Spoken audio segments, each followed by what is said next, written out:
Pada kesempatan hari ini saya akan membahas tentang program Bapak Presiden Jokowi, yaitu ketika beliau terpilih menjadi Presiden ke-7 pada tahun 2014,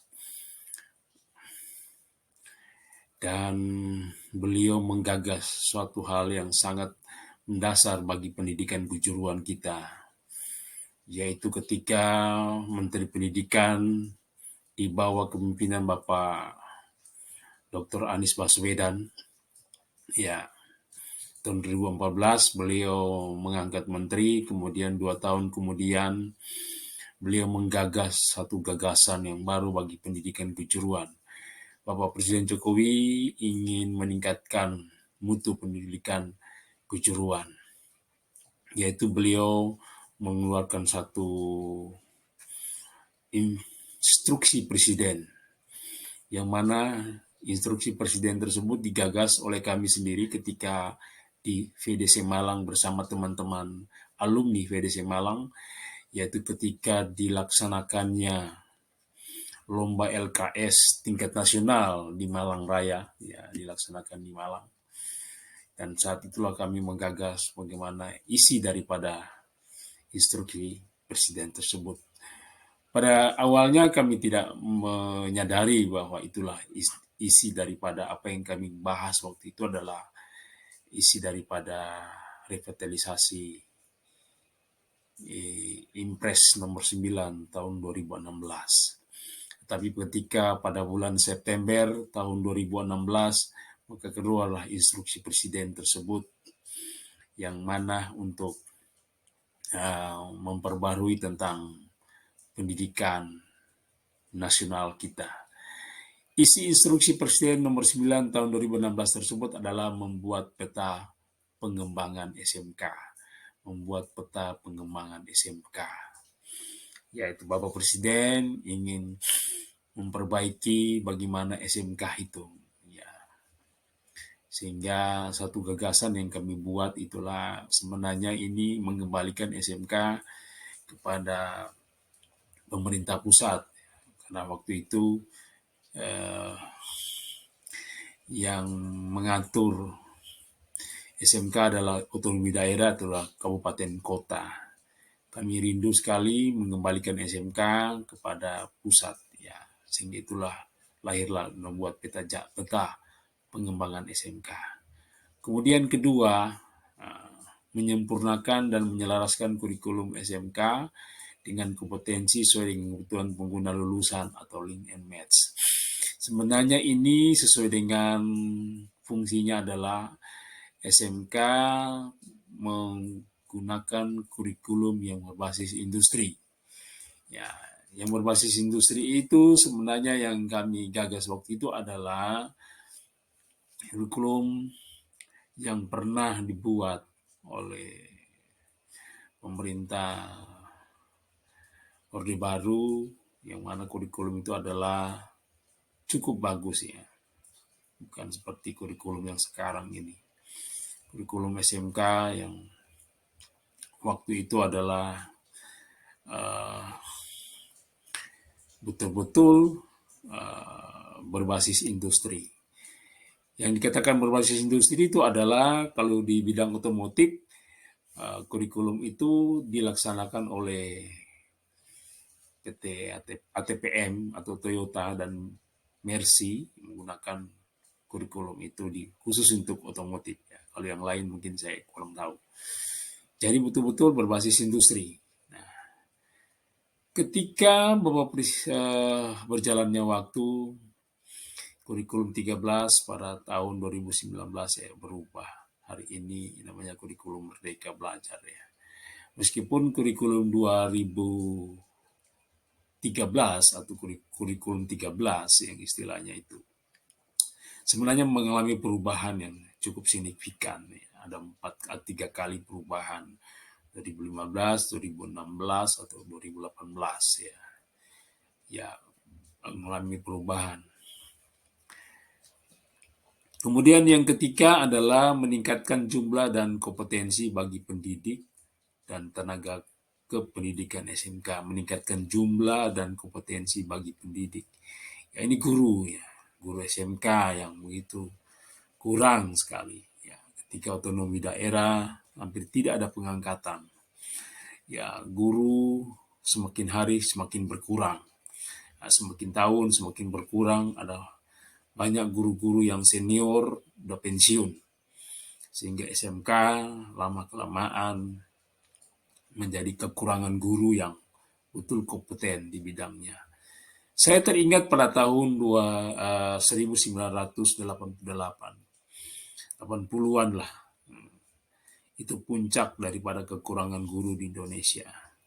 Sehingga pemerintah Orde Baru lewat Kementerian Pendidikan dan Kebudayaan melaksanakan atau mengadakan guru dadakan di semua lini pendidikan dasar dan menengah, baik pendidikan TK, SD, SMP, SMA, dan SMK. Ya, beberapa teman-teman yang lulusan SMA dibuat KPG, program guru dadakan yang begitu cepat, 6 bulan langsung bisa jadi guru. Yaitu karena kekurangan guru yang luar biasa. Begitu juga SMK.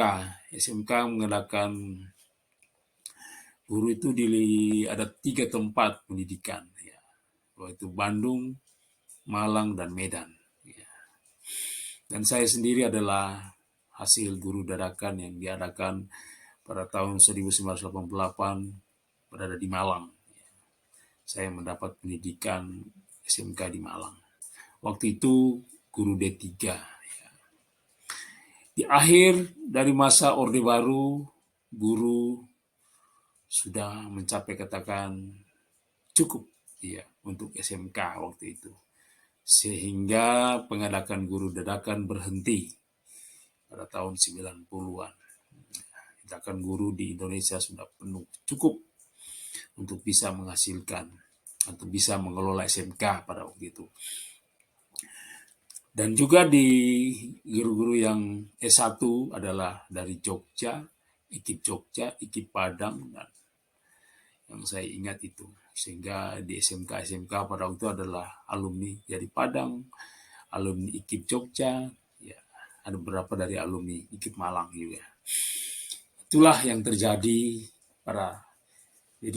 di akhir daripada masa pemerintahan Orde Baru. Ketika bergulirnya reformasi, maka 25 tahun kemudian atau 20 tahun kemudian terasalah kekurangan guru. Ya.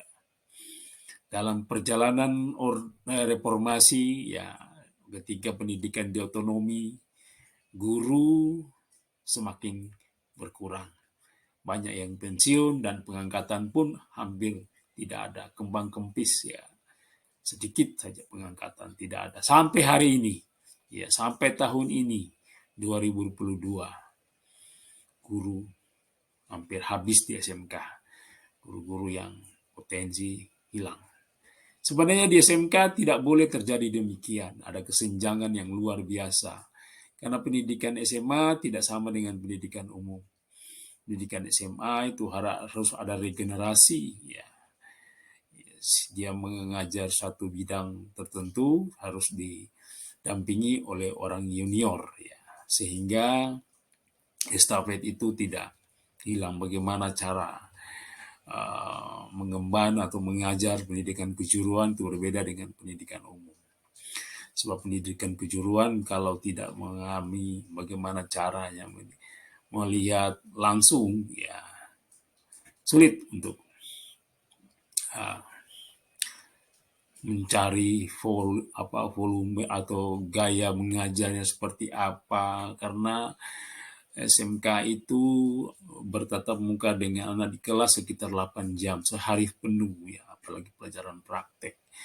Nah, bagaimana penguasaan, bagaimana caranya membagi kelompok, bagaimana caranya untuk menyampaikan informasi praktek apa saja di bengkel itu, ya harus ada yang junior. Tetapi sekarang kan tidak ada pengangkatan, maka guru-guru yang senior pada hilang, ya, dah habis. Sehingga ya SMK nanti akan terjun bebas, ya. Sehingga guru-guru yang baru itu, guru-guru junior itu mereka akan menggunakan pola mereka sendiri. Ya, itu yang sulit. Ya. Sehingga akan mengakibatkan pada peserta didik itu sendiri. Ya. Itu yang terjadi. Ya. Jadi apa yang disampaikan oleh Bapak Presiden Jokowi lewat revitalisasi tentang meningkatkan jumlah dan kompetensi bagi pendidik dan tenaga pendidikan SMK ini tidak terjadi. Ya, adapun pengangkatan hari ini menggunakan P3K. Ya, saya nggak tahu guru apa itu P3K itu. Guru dengan perjanjian kontrak. Ya, aneh. Ya. Nasib bangsa, masa depan bangsa ini kok ditangani oleh guru-guru kontrak. Saya nggak tahu pemerintah kok bisa mengadakan demikian ya, guru kontrak atau guru. Ya, sehingga tidak bisa terseleksi dengan baik. Ya, itulah yang terjadi. Ya, bagaimana bisa pendidikan ini maju kalau gurunya nggak ada. Ya. Sementara jumlah sekolah bertambah, ya, guru yang pensiun banyak, sementara pengangkatan tidak ada. Yang masuk juga guru P3K itu, nggak tahu kualitasnya seperti apa. Ya dites juga seperti itu. Sebenarnya bukan begitu ya. Guru inilah, ya boleh katakan di ujung tombak masa depan bangsa itu berada di situ, di pendidikan sebenarnya. Tapi kok pemerintah mengangkat guru seperti itu ya, saya tidak tahu kenapa kok terjadi demikian. Kemudian yang keempat, meningkatkan kerjasama dengan kementerian, lembaga, pemerintah daerah, dan dunia usaha industri. Ya ini juga digagas juga, ya berjalanlah seperti apa adanya, tapi tidak seperti signifikan. Karena apapun instruksi Bapak Presiden nomor 9 tahun 2016 ini ya berjalan di tempat, jalan di tempat. Tidak ada yang mengeksekusi, tidak ada yang mengawasi. Ya, sudah sampai di mana tidak ada yang mengawasi. Itu yang terjadi. Ya. Yang keempat. Yang kelima adalah meningkatkan jumlah dan kompetensi bagi pendidik dan tenaga kependidikan. Meningkatkan kerjasama dengan Kementerian Lembaga Industri, kemudian meningkatkan akses sertifikasi. Meningkatkan akses sertifikasi lulusan SMK dan akreditasi SMK ini juga. Ya. Meningkatkan akses sertifikasi. Jadi anak-anak di SMK terbentuklah LSP 1. Ya. Itu pun pelaksanaan LSP itu juga aneh ya. Ya sebagai guru, sebagai asesor di SMK ya sulit juga. Ya, tidak ada yang awasi sehingga sertifikasi yang terjadi asal-asal saja ya. Aneh sekali.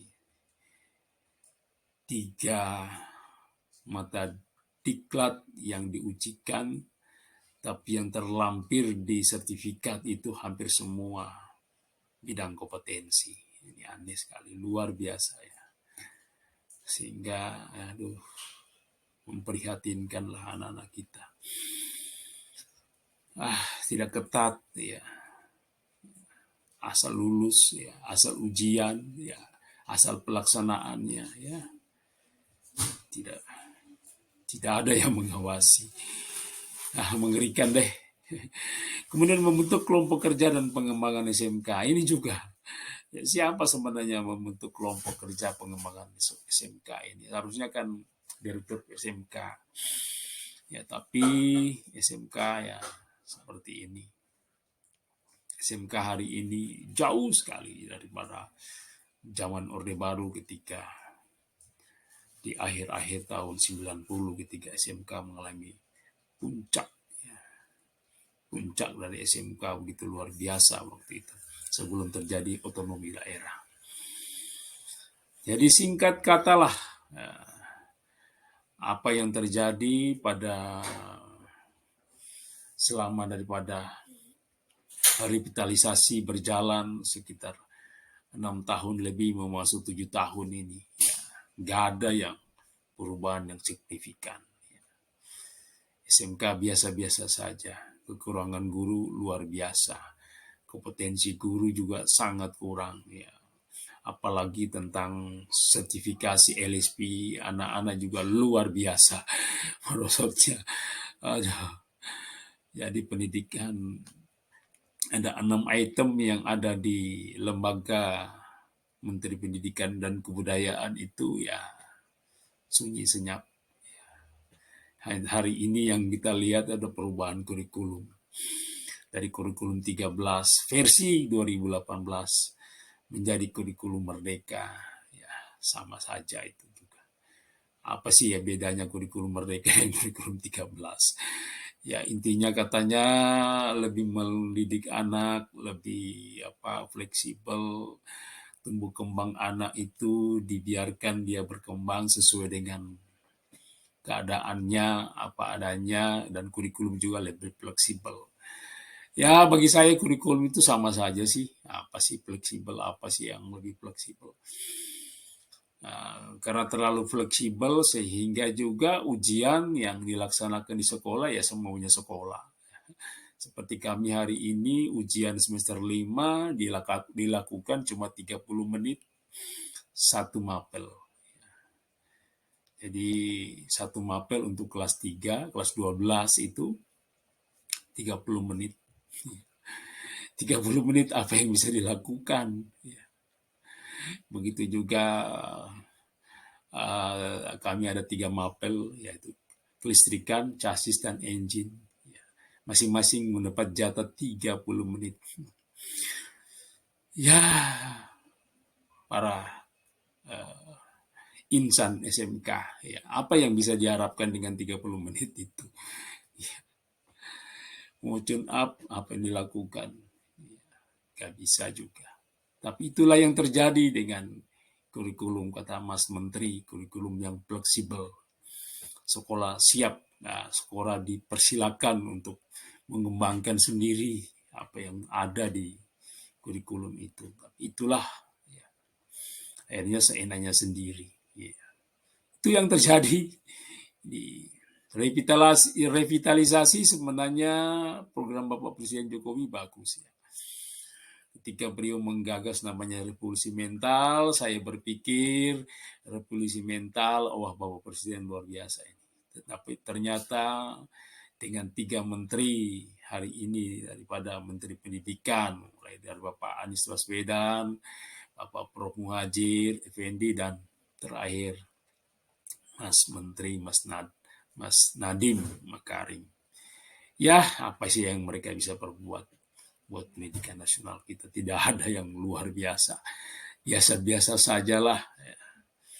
Ya, karena memang perbedaan pengelolaan sistem pendidikan Indonesia beda yang negara Jepang, negara Eropa, atau Amerika ya beda. Indonesia memang mungkin terlalu luas ya. Dari Sabang sampai Merauke ya, luar biasa. Tapi sebenarnya Indonesia sendiri belum bisa menemukan bagaimana mengelola pendidikan untuk lebih baik. Belum menemukan pola ya. Artinya para menteri kita masih mencari pola bagaimana sih mengembangkan pendidikan itu Indonesia. Di banyak hal di beberapa daerah kekurangan guru ya. Sementara pemerintah mau ngangkat guru juga ogah-ogahan. Ya. Sekolah begitu banyak ya. Kekurangan guru, semua diisi oleh guru honor. Apa sih yang bisa diharap dari guru honor? Ya nggak ada sih. Mereka juga cari makan susah ya. Bagaimana mau mengembangkan pendidikan yang baik ya. Saya pikir pemerintah sebenarnya bukan tidak punya uang, tapi tidak punya komitmen. Nah, komitmen ini yang harus dibangun oleh pemerintah sendiri, bagaimana meningkatkan mutu layanan pendidikan ya bagi seluruh rakyat Indonesia. Harus pendidikan ini harus diberdayakan semua warga, semua. Ya. Sulit kalau seperti sekarang ini, apapun yang digagas oleh Mas Menteri, guru penggerak, ya, sekolah penggerak atau kepala sekolah penggerak, lah cuma aja itu. Ya, toh hasilnya juga kembali ke daerah yang memilih, yang menentukan manajemen itu ya pemerintah daerah. Ya. Karena yang mengangkat kepala sekolah, yang mengatur apa semua, ya itu kan daerah. Jadi mereka tunduk pada pemerintah daerah. Sementara pemerintah daerah tidak berbuat banyak tentang pendidikan itu sendiri. Ya, apa sih yang dilakukan oleh pemerintah daerah? Gak ada sih. Ya. Program-program apa sih yang dilakukan oleh pemerintah daerah tentang pendidikan kejuruan? Gak ada sih, saya lihat. Gak ada. Ya, semua berjalan begitu saja. Tapi pengangkatan kepala sekolah, dilakukan oleh gubernur. Ya, ya, mau tidak mau yang diangkat menjadi kepala sekolah ya tergantung dari lobi kepala dinas. Nah inilah yang terjadi. Dari sini pendidikan nggak bisa maju. Apapun, kalau pendidikan masih dikelola oleh daerah seperti ini ya nggak bisa maju. Sampai kiamat pun bahkan nggak bisa maju. Ya. Oke, kita melihat ya, tinggal Bapak Presiden Jokowi dengan program revitalisasi atau Impres nomor 9 2016 semuanya tidak kewenangan. Ntar lagi Bapak Presiden Jokowi lengser, maka pendidikan kembali seperti yang semula. Kekurangan guru, manajemen tidak jelas dengan kurikulum merdeka segala-galanya, ya sekarang dewe sendiri-sendiri mengelola, ya itulah yang terjadi. Saya tidak tahu pendidikan jadi apa nanti ke depan. Padahal negara bangsa ini membutuhkan tenaga-tenaga yang profesional, tenaga-tenaga yang terampil untuk mengelola sumber daya alam yang kita miliki begitu besar, begitu kaya sumber daya alam.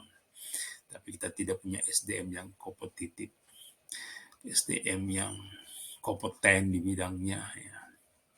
Karena sekolah pendidikan kejuruan kita ya jauh, mereka lulus cuma 30%. Saya meneliti itu 30% yang mereka kuasai tentang kurikulum. 30%. Itu pun yang saya teliti adalah pengetahuannya. Bukan secara kompetensi keseluruhan, tidak. Pengetahuan saja. 30%. Ya, karena saya jurusan otomotif, ya jadi dia menguasai di bidang otomotif. Pengetahuan otomotifnya tinggal 30% saja. Dari semua struktur kurikulum yang saya teliti untuk teknik bidang otomotif. Itu yang terjadi di SMK kita. Jadi SMK lulus yang tidak bermutu. Ya. Jadi revitalisasi ya tinggal kenangan saja. Demikian apa yang bisa saya sampaikan menanggapi program Impres Instruksi Presiden yang digagas oleh Bapak Presiden Jokowi pada tahun 2016 pada bulan September kalau nggak salah. Impres ini keluar. Ya. Bentar lagi Bapak Presiden akan mengakhiri masa jabatan pada tahun 2024 terjadi pemilihan presiden. Ya, pendidikan kita masih belum ya dapat terjamah dengan baik. Terima kasih, mohon maaf, selamat siang. Terima kasih.